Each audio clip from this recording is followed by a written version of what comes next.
Après avoir collé un 8-0 à Djibouti, beaucoup se demandaient si une formation pouvait tenir tête à l'Algérie. Les Fennecs ont été tenus en échec par les étalons du Burkina Faso à l'occasion de la deuxième journée des éliminatoires du Mondial 2022. On en parle justement. Est-ce que les Verts ont chuté et quels sont vraiment les atouts de la sélection burkinabé?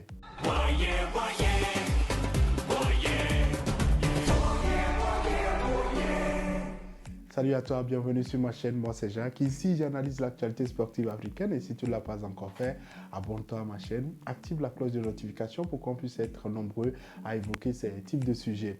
Les deux premières journées des éliminatoires du Mondial 2022 ont été disputées et se sont donc achevées mardi avec des fortunes diverses. Tu le sais, l'Algérie est donc en tête de son groupe.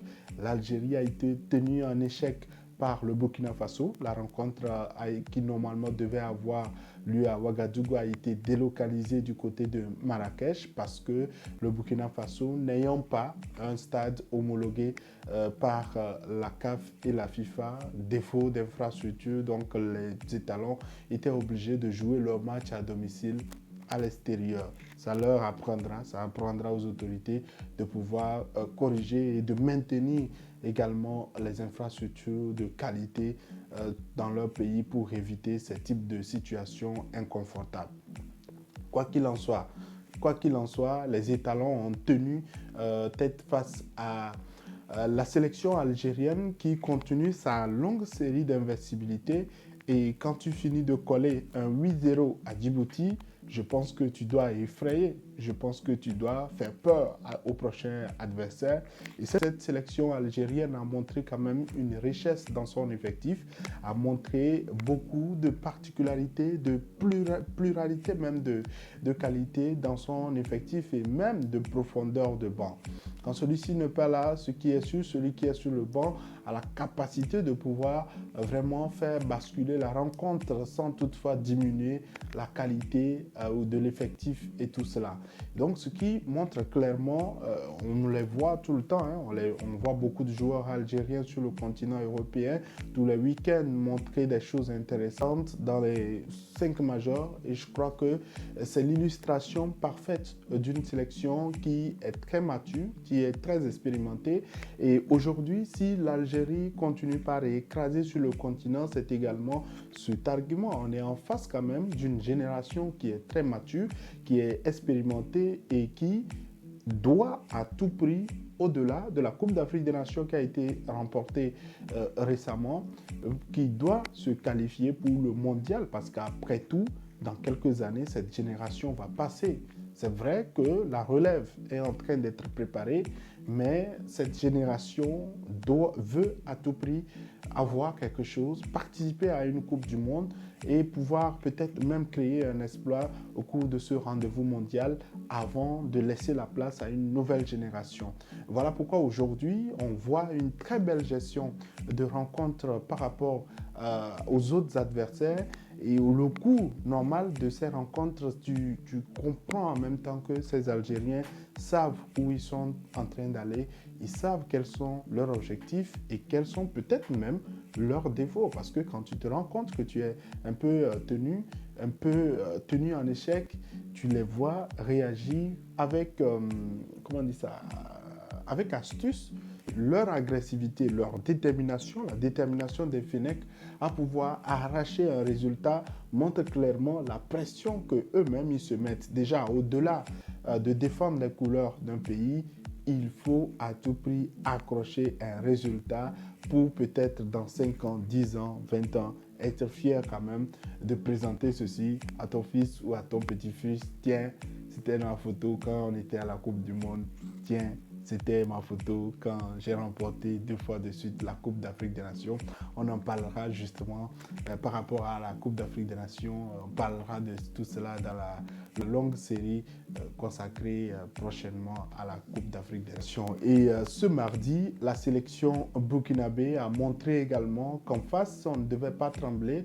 Contrairement à ceux qui estiment que oui, nous sommes venus pour apprendre ou nous sommes les outsiders ou que bon, nous on est faibles.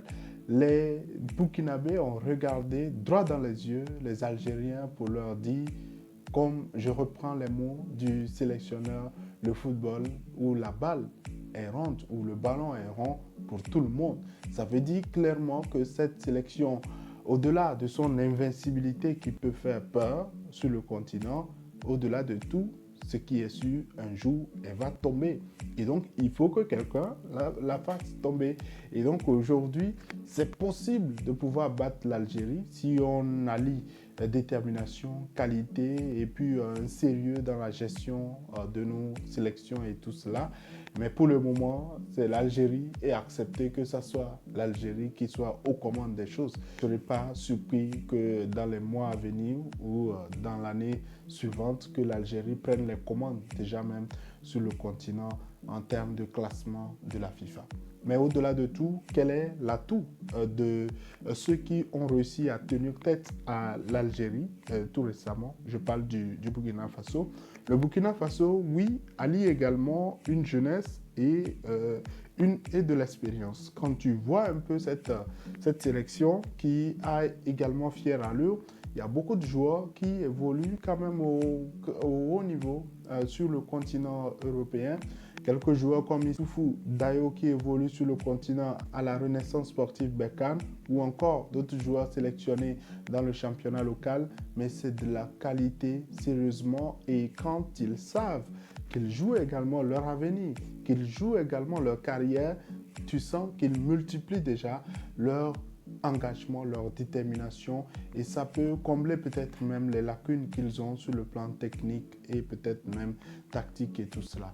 Et donc pour moi, le plus important, c'était la détermination et quand après même cette rencontre, quand tu vas sur les réseaux sociaux et tu vois un peu les déclarations des joueurs du Burkina Faso, tu te rends compte de l'état d'esprit dans lequel ils étaient quand ils rentraient sur cette pelouse, quand ils affrontaient les Fennecs. C'était des joueurs très déterminés à arracher quelque chose pour leur pays, très déterminés à ne pas ridiculiser leur pays, à défendre l'image de leur sélection.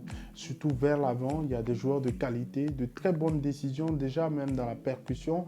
Je pense que cette sélection burkinabé méritait même de pouvoir marquer plusieurs buts tout au long de cette rencontre face à l'Algérie. Ils ont dominé beaucoup plus la deuxième partie et ça illustre également les faiblesses ou les failles au niveau de la sélection algérienne qu'il faut que Djamel Belmadi et Sepp Poulain puissent continuer par corriger s'ils veulent aller loin, plus loin ou s'ils veulent continuer par avoir cette série d'invincibilité. Vous avez collé 8-0 à Djibouti, Djibouti qui a été d'ailleurs encore battu par le Niger juste derrière, mais quoi qu'il en soit, il y aura en face sur le continent, que ce soit le Nigeria ou le Sénégal ou n'importe quelle sélection, il y aura forcément quelqu'un qui sera en face et qui va forcément vous étudier si vous restez sur vos lauriers, si vous restez sur votre suffisance, que oui, actuellement c'est nous,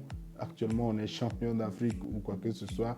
Aujourd'hui, l'Algérie est l'ennemi à abattre et c'est à elle de pouvoir relever ce gros défi. Quel est selon toi ton avis par rapport à la prestation du Burkina Faso et de l'Algérie au cours de ces deux confrontations dans le cadre des éliminatoires du Mondial 2022? Laisse-moi un commentaire et si tu ne l'as pas encore fait, abonne-toi à ma chaîne, active la cloche de notification pour qu'on puisse être nombreux à évoquer ce type de sujet. À la prochaine.